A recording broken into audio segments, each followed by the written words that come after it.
Hello everyone, extra video here today. I'm using this opportunity because I really want to talk about version 3.1 story, and how I believe it's the best main quest that Wuthering Waves has ever given us, and realistically it's not even close. First of all, I'm gonna give you a spoiler warning for the entire story of Lahai Roi. If you are not up to date yet by finishing the star that Voyages for, I recommend you click off the video and come back later. So with the spoiler warning out of the way, I'm gonna divide this video into 4 chapters. First of all, the additions to Wuthering Waves' lore. Second, the characterization of Aemeath and Rover. Then I'm going to dive a bit into the themes of the story and why they worked so well in my opinion. And then finally, there will be a segment about the future of Wuthering Waves' story. Starting with, of course, the first chapter I mentioned being the lore additions. And I think that the version 3.1 story has been the most filled with lore about the game out of any patch in the game so far. We have never learned this much about the game before, and not only about Rover and their past, but also about how the world of Solaris works and the past of Solaris Free, starting with of course the revelations about Rover's past. And I think these are some of the most important parts of the story we've ever gotten. Rover is of course the centerpiece of Solaris. They're the cause of almost all of the game's events, so more information about Rover is always going to be massive for the game's story. And even outside of that, the more we learn about Rover, the more we start caring about Rover. And it's incredibly vital that players actually care about the main character if the story is going to revolve around their past and their decisions. The issue in Jinzhou and Rinasida is that we really did not learn enough about who Rover is as a person. We learned that they're the Lord Arbiter of the Sentinels, and we learned that they created the Black Shores, as well as there being teases to Fraxidus Rover. But we really didn't learn too much about who Rover actually was. But now in 3.1, there have been our first teases at Rover's true identity, and that is that Rover comes from a foreign civilization and was sent to save Solaris as some sort of task. This means a couple of things for sure and also implies some other things. But my favorite implication among all of these is that Rover was not the one to teach the Sentinels and does not have a lot of personal connection to a lot of the things that we used to think Rover did. Now why do I like this implication? Simple. Because the Sentinels ended up having incredibly flawed philosophies that ignore humanity within their equations. Jue wanted to pause time for all of Jinzhou, which entirely went against the want for hope that Jinshi had. Imperator thought it was best to guide civilization hands-on, but ultimately realized that they were wrong in this. And because we used to think Rover directly taught the Sentinels, this would also apply to Rover. But because there is an entire civilization that built the Sentinels, that means that ultimately it could have very easily not been Rover to give these philosophies to the Sentinels. That would fit a lot more with how human-centric and how humble Rover actually is during the 3.1 quest, and that's the kind of Rover that I want to see in the future. Another massive lore bomb that I really enjoyed was about the Frenodian Aleph 1. And the Frenodian Aleph 1 is kind of just that guy, because Aleph 1 is an unknowable void, a void that sucks in and obliterates anything it touches. This we already knew, but we were not quite aware of just the insane scale of Aleph 1. Aleph 1 has already wiped out multiple civilizations from outer space, and guess what? Has already absorbed multiple other Exostriders. And we used to believe that the Exostrider was just kind of that guy, but the Exostrider was just kind of a delivery man. The scale of Wuthering Waves has simply massively shifted up. If a delivery man of Rover civilization is insane enough for an entire civilization to be born based on the sheer wreckage of this delivery man, think of how insane this entire civilization is. And it just puts the scale of Aleph 1 into a terrifying perspective, because the Aleph 1 we see is not the entire guy. It is a fragment of Aleph 1, and it's devouring these Exostriders and Sentinels, and not even Rover is safe from Aleph 1's devouring.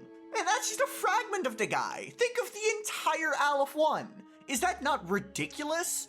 In my eyes, Aleph 1 was already that guy, but now he's just transcended into a whole other level. We can't beat Aleph 1, we just can't do it, which makes me think Aleph 1 is way more of an endgame threat, and that's exactly what I want. More development in the stakes of Wuthering Waves, rather than just going from country to country to beat up generic evil monster gods. And if you disagree with me, just one question for you. Who do you think is the most interesting Threnodian? You think it's Overthrax? You think it's Leviathan? I'm gonna bet most of you think it's Aleph 1, and that basically entirely demonstrates my point. We also learned a lot about the Etheric Sea, which is an aspect of Wuthering Waves lore that's been around since 1.0, the same as Retroact Rain, and I'm really happy that we're diving into these older concepts again, because I really believe that the 1.0 stuff would be abandoned in favor of new Threnodian gimmicks every region. Learning how the planet that we're on works is not exactly something that's vital to the story, but it definitely makes the world feel a lot more alive, and it makes it a lot more feel just lived in. There's a reason that Hoyoverse games get a ton of praise on its lore, especially Genshin Impact, and this is the kind of direction I want to see the Wuthering Waves lore go into.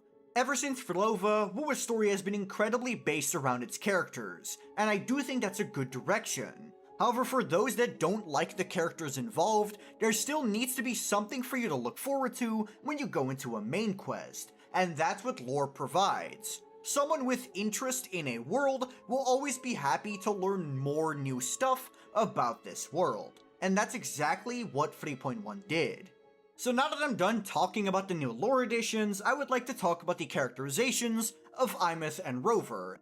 Now here's the thing with Aemeath and Rover. I really cannot talk about them separately, because the entire point of this story is their dynamic, and that dynamic is thankfully not as lovers this time, and I'm really happy for that. It was starting to get old, and honestly, as someone who is Aero Ace, it's not exactly something I can relate to. So seeing the story develop these two as a parent and their adopted daughter is something that I'm really happy to see. It's a really fresh dynamic to see within the gacha space between two characters, and honestly, I'm really glad that Kuro decided to take a risk this time, because at least in my opinion, the love between a parent and their child is something that a lot more people have experienced and a lot more people are able to relate to. Obviously, it doesn't apply to every single person, but there is no singular experience that every single person in the world has felt. So it was a lot easier for me to connect to these two characters. Aemeath is a really silly person who just wants to be happy and carefree. I really enjoyed all of her dialogue, even when she was just goofing around, because I think she's really entertaining as a character. But when Rover is involved, everything becomes a lot more serious for her, especially when we start talking about Rover's origin and their mission. Because that's Aemeath's conflict. It's not about herself, it's about protecting someone that she loves dearly. During the fight with Sigillum, that more serious side of Aemeath really starts to come out, and I just love how layered this character is. A lot of gacha game characters fall into the trope of where they only have one personality trait and is just bumped up to the max. But Aemeath is an incredibly complex character. She feels joy, she feels sadness, she feels anger. All of these feelings are incredibly valid and relatable, and sometimes people just don't want to write their characters in this way. Especially in gacha games where the point is to sell a character, that character needs to be as perfect as possible to encourage people to pull for them. But at least to me, humanity is found in imperfection and emotion. Every single feeling is valid, and to see Aemeath expressing herself in this many varied ways within a gacha game is something really refreshing and instantly makes you way more attached to the character, if you ask me. It's especially important because in 3.1, the definition of humanity is very important to Rover. Because the thing is, Rover always felt so untouchable in the past, because Rover was this big hero, someone who saved all of Solaris, and a character that always seemed so over the top to the point where it became very hard to relate to them. But in this very quest, the Rover themselves outline how they are just really kind of just like every single regular person. Rover gets sad, Rover gets angry, Rover is happy, Rover feels joy, Rover feels the same emotions as any other human does. And that's really seen in another key plot thread throughout this story. In 3.1, we learn Rover's primary motivation in the past, which really was just to go home. I mentioned earlier how Rover was sent on a mission to save Solaris, but realistically, all Rover wanted was to just return home, and that was rejected over and over again. Rover was lonely because Rover was alone. No one else from their civilization was there. But Rover's loneliness faded just a little bit when they met Aemeath. Making Rover more relatable simply would not have worked if they didn't give us an example of what makes Rover the same as any human. They finally gave them some sort of vulnerability, a topic about which Rover feels complicated about. But ultimately, they still resolve it in a very satisfying way. Because while Rover might still have a homeland out there, Rover also has a home on Solaris, with all the friends they made, and especially with their adopted daughter Aemeath. Because out of all of the characters within Wuthering Waves, no one understands Rover as well as the Shorekeeper and Aemeath do. And Aemeath is the only one with the balls to actually challenge Rover's ideas. She could have so easily listened to what Rover told her. Just be happy. Just live a carefree life. But she decided against that, because she wanted to ease the burden and the pain of Rover's mission. And that perfectly segues me into the next topic, being the themes of the story. And I'm gonna be completely honest here, the themes of this story are ones that do hit home for me. And the primary themes, in my opinion, are the love between a parent and their child, as well as the pains of burden and duty. As a parent, it is your inherent responsibility and duty to take care and protect your child. But as human beings, we have so many other responsibilities in the world that it can often feel crushing. A lot of people succumb under that weight, and any child that loves their parents will see this and also worry about them. And that is what Aemeath does in this story. Aemeath is filled with worry over Rover's safety, about the shackles of the mission of saving the world.